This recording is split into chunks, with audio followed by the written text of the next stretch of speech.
Unit 1-1. Be proud of who you are. Hello, my name is Laura Thompson, and I'm a guidance counselor at the local college. I also have a social media channel where I give advice to young students like you. Today, I'd like to talk to you about two things that I hope will inspire you. Let me start by asking you a question. Have you ever asked yourself whether you made a good impression on someone you just met? In fact, most people believe they make a worse impression than they actually do. Researchers performed an experiment where students were paired up for 5-minute ice-breaking conversations. They were then asked to rate how much they liked their partners. Additionally, researchers asked participants if they thought their partners liked them.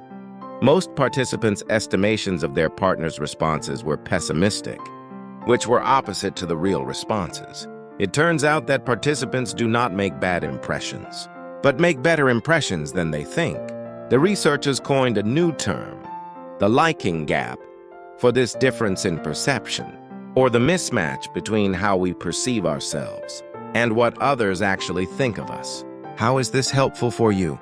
We often underestimate ourselves based on our assumption of how others might judge us. In other words, our fixed attitudes may prevent us from reaching our true potential. Don't worry about the impression you think you make on people. Chances are you can be confident that the impression you make is just fine. The second point I want to make today is about thinking that your personality is fixed. Many people believe that their personality falls into a specific category and often blame their weaknesses or failures on their personality type. For example, they may say they can't do something because they aren't that kind of person. However, personality categorizations are neither absolute nor permanent. Try to remember yourself from 10 years ago. Who was your favorite singer? What did you hope to become when you grow up? Do you feel the same way now? What will your answers be 10 years from now? I bet you don't know. Just like your likes and future dreams keep changing, so do you. If you choose to behave differently and make needed changes, your personality will also change. People are predictable and consistent over time, only because they choose to be, so don't limit yourself to a certain type. Start crafting the person you want to become today.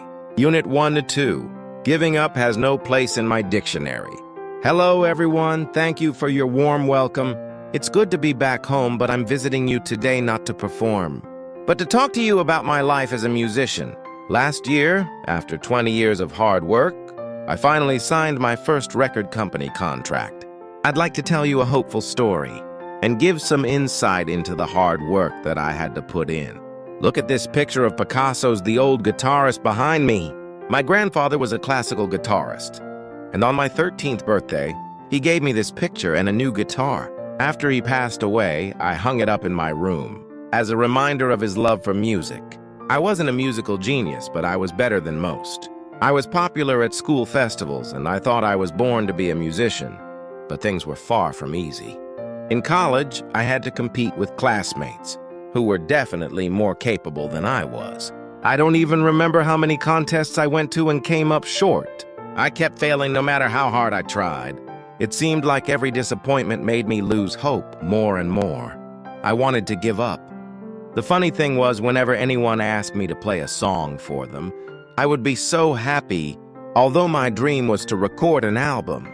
The reality was I probably wouldn't make it. Then one day, I looked at the picture of the old guitarist on my wall. I suddenly remembered what my grandfather had told me about Picasso. Only a tiny fraction of the thousands of artworks he created during his lifetime are recognized by the public. Then I thought of my grandfather and how he loved playing, practicing his art his entire life, even without fame. I realized the only way to become an old guitarist like him was to keep playing. The happy ending to this story is that after having sent my recordings to countless producers, I finally found one who was eager to work with me. One thing led to another, and I finally signed a record deal.